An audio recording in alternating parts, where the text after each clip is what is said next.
Cube Radio.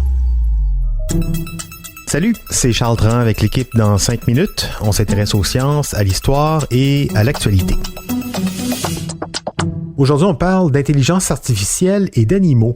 Dans les dernières années, plusieurs scientifiques et figures éminentes de la technologie nous ont annoncé que l'intelligence artificielle allait révolutionner notre monde pour le meilleur et pour le pire, et on lui découvre chaque jour de nouvelles utilités, allant d'écrire un texte jusqu'à repérer des cancers.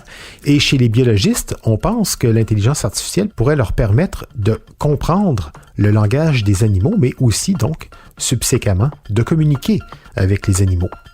Oui, voici Sophie Croteau. Jusqu'à tout récemment, peu de recherches étaient faites sur les modes de communication des animaux, entre autres parce que celles-ci étaient rarement prises au sérieux par la communauté scientifique. On considérait que de supposer que les animaux avaient un langage était une sorte d'anthropomorphisme, c'est-à-dire leur attribuer des caractéristiques humaines qu'ils n'ont pas. L'intelligence artificielle a toutefois renouvelé l'intérêt dans ce champ de recherche en offrant la possibilité d'étudier les animaux sans le biais humain. Dans un article du Scientific American paru en octobre 2023, on explique que l'IA permet en effet de collecter et d'analyser des milliers de données de langage à la fois pour ensuite arriver à des conclusions sur leur signification. Concrètement, l'IA utilise une reconnaissance des structures pour décoder et déconstruire le langage en identifiant des schémas répétitifs entre plusieurs sons pour déterminer ce qu'ils veulent dire.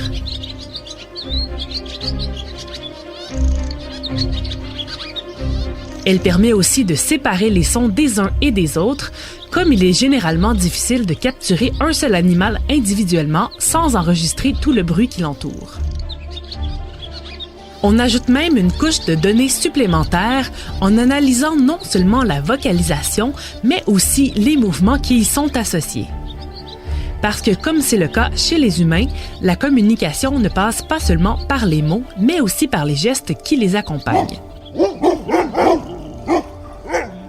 Qui ne rêverait pas de comprendre réellement ce que son chien essaie de communiquer quand il jappe, à l'aide d'une IA qui analyserait aussi les traits de son visage et sa posture? Ultimement, l'IA pourrait même apprendre à parler le langage pour communiquer directement avec l'animal. En ce moment, l'un des projets phares qui utilise l'intelligence artificielle chez les animaux est le projet SETI, qui s'intéresse au cachalot.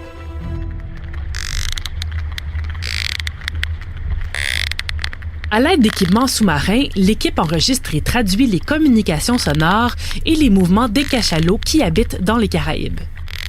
Ils ont comme but de mieux comprendre et reconnaître les populations et ces individus, mais aussi d'éventuellement apprendre à parler leur langage et entrer en communication avec eux à l'aide d'une IA qui serait entraînée à le parler.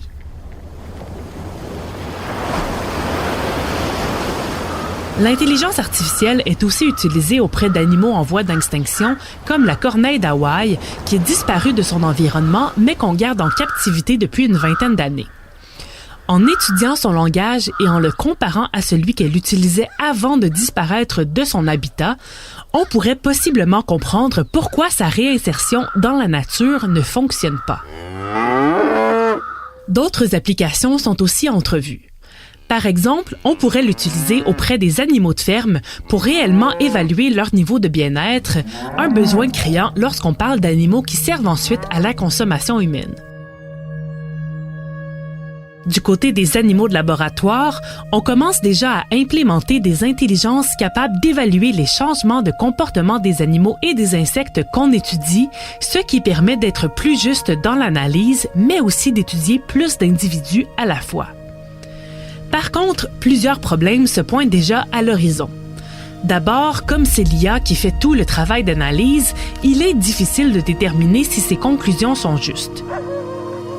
Est-ce que l'animal dit vraiment « maman » ou est-ce seulement une hypothèse mal fondée? L'IA doit donc être analysée à son tour pour comprendre comment elle est arrivée à ses conclusions. Des chercheurs mettent aussi en garde des problèmes éthiques qui pourraient surgir. Les IA pourraient être utilisées par des chasseurs et des pêcheurs pour repérer plus facilement les animaux qu'ils veulent capturer, ou même par des agriculteurs comme outils marketing pour mettre en valeur leurs produits. Plus largement, on peut aussi se demander si c'est réellement une bonne idée d'essayer de communiquer avec les animaux, particulièrement si nos mots sont maladroits et donc mal interprétés par eux, tout simplement parce qu'il est difficile d'évaluer les impacts qui s'en suivront. Dans tous les cas, il semble que cette nouvelle ère de communication apportera plus de bien que de mal, mais il faut être conscient de tous les biais qu'implique le développement d'une technologie aussi avancée, comme c'est le cas avec les IA destinées aux humains. Dans l'idéal, ce nouveau développement nous permettra de redéfinir notre relation aux animaux, un peu comme ce fut le cas quand on a compris que le Soleil ne tournait pas autour de la Terre. En donnant une voix aux animaux, on pourra peut-être les mettre à pied d'égalité dans l'écosystème dans lequel on cohabite, afin de mieux le partager et sans les exploiter. Aïe, aïe, aïe, j'imagine tellement de situations dans lesquelles on voudrait comprendre le langage de certains animaux, plein d'autres situations dans lesquelles on ne voudrait pas les comprendre.